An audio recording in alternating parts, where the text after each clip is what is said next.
మీకు ఈ వీడియో నచ్చితే వీడియో క్లిక్ చేసి ఛానల్ని సబ్స్క్రైబ్ చేసుకోండి. రోజా నకిలీ రాజమణిహారం ఇచ్చిందని రమాదేవి దాన్ని రోజా ముఖంపై కొట్టేసి రోజాని బయటకు గెంటేస్తుంది.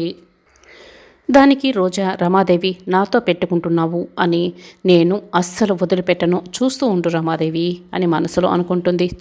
ఏంటి పెళ్ళి కాకుండా ఇలా చెడిపోయిందే అని చాలా బాధపడుతూ తన గదికి వస్తుంది. ఇక రమాదేవి అనుకున్న ముహూర్తానికి ఇప్పుడు ఈ నిశ్చితార్థం జరిగే తీరుతుంది అని, అరుణ్ దీక్షల నిశ్చితార్థం ఇప్పుడే నేను జరిపిస్తున్నాను అని రమాదేవి తన నిర్ణయం చెప్తుంది. అరుణ్ అయితే చాలా షాక్ అయి, మామ్ ఏంటి, ఏం మాట్లాడుతున్నావు, దీక్షతో నా నిశ్చితార్థం ఏంటి అని అడుగుతూ ఉంటాడు. అవును, ఇది ఈ మామ్ నిర్ణయం, అడ్డు చెప్పడానికి వీల్లేదు అని రమాదేవి ఇక కోపంగా చెప్తూ ఉంటే, అరుణ్ అయితే నోరెత్తి ఏం మాట్లాడకుండా ఎదురు చెప్పకుండా మౌనంగా ఉండిపోతాడు. ప్రేమ్ చామంతి అయితే షాకింగ్గా అలాగే చూస్తుంటాడు. ఇది విన్న జగదీష్ అయితే చాలా సంతోషపడుతూ ఉంటాడు. నేను చెప్పానా, నేను ఏదో ఒకటి చేసి ఈ నిశ్చితార్థం జరిగేలా చేస్తానని నేను చెప్పాను, అది ఆగిపోయింది, ఇప్పుడు నీ నిశ్చితార్థం జరిపిస్తున్నాను అని జగదీష్ భ్రమర్తో అంటాడు.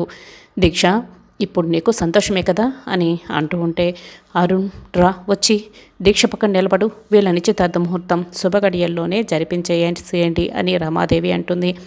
ఇద్దరు కూడా పక్కపక్కన నిల్చుంటారు. పూలమాలలో వాళ్ళ చేతుల్లో పెడతారు.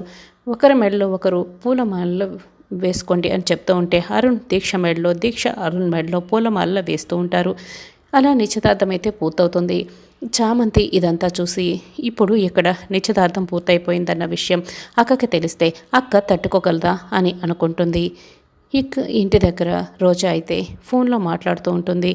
ఇంతవరకు నేను ఏది జరగాలన్నా కూడా అది జరగటం కోసం నేను ఏమేం చేశానో మీరు చూశారు. నేను అనుకున్నది దక్కకపోతే ఇప్పుడు నేనేం చేస్తానో ఇప్పుడు మీరు చూస్తారు అని చాలా రగిలిపోతూ చెప్తూ ఉంటుంది.